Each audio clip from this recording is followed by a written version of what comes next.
Hey everybody, I'm in Nevada on vacation. Actually, we're at Lake Tahoe on California side, but just right at the light right there is the California-Nevada state line. And this is a casino. In Nevada, gambling is legal, and as soon as you cross the border on most entry points coming from Nevada into California, there's a casino right there to capture the California people who want to gamble. Now, if you've been on our podcast for any length of time, you know I constantly talk about the slow, steady, diligent way of making money. But guess what? There's a lot of people in there trying to make some quick money. And in fact, in California, there's a lottery. I think it actually goes in many states in the United States, but it hit $1 billion was the jackpot.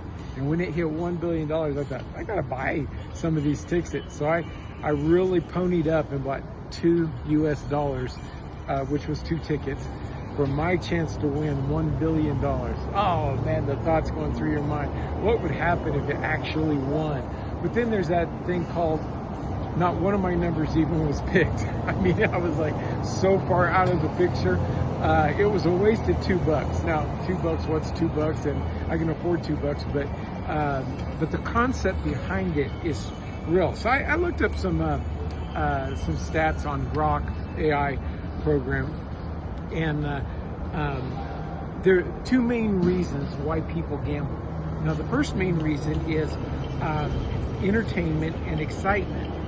And I got to thinking about this. For entertainment and excitement, there has to be a much cheaper way, because I was looking up on the slot machines in a casino.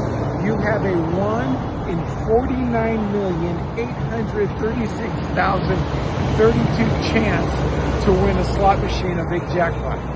Those are like horrible odds. And I get you're wanting the entertainment, maybe somebody enjoys doing that or whatnot, but those are like lousy odds. Blackjack is better. The house only has a 0.5 to 1% edge over the player if they're playing a basic strategy, meaning they're following a plan on how to play it. I know that I don't know how to play blackjack. I mean, I know the basics of it, but I know there's ways that you can strategize when you hit, when you don't, when you split, all that kind of stuff. But that's not a bad. So for entertainment, especially if you walked in, I'm only going to spend X amount of money, then it's okay. Roulette is a 1 in 38 chance and has a house edge of about 5.26% on most bets. But now, according to the Bureau of Labor Statistics, you have an 80% chance of staying in business after the first year. It does go down a little bit after that, and by the time you get to year 5, you have a 50 to 60% chance, which means the edge is in your favor. And so it comes back to, how do we look at life? Many people, they're wanting the risk factor. They're wanting the fast path, and it just doesn't work overall. Now, yes, I know there are winners in lotteries and winners in casinos and stuff like that, but it's not the same. In life, you're playing the long game. You're not playing the short game.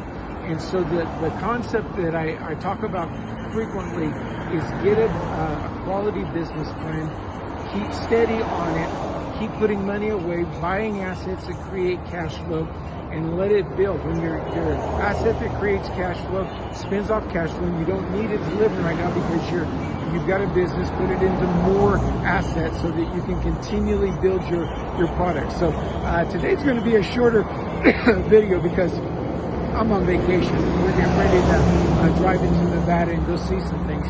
But I want to encourage you on this podcast of making money, building your life. Don't risk it in gambling. Now, I'm not saying that somebody who walks in and spends $50, they can afford it, but that's a bad thing. But don't take the shortcut. Don't think that you're going to hit the jackpot, put all your money into that, and don't secure your future. The way we live our life matters, and it will determine where we come out to, especially in our older age when we need the resources that we built during our working years.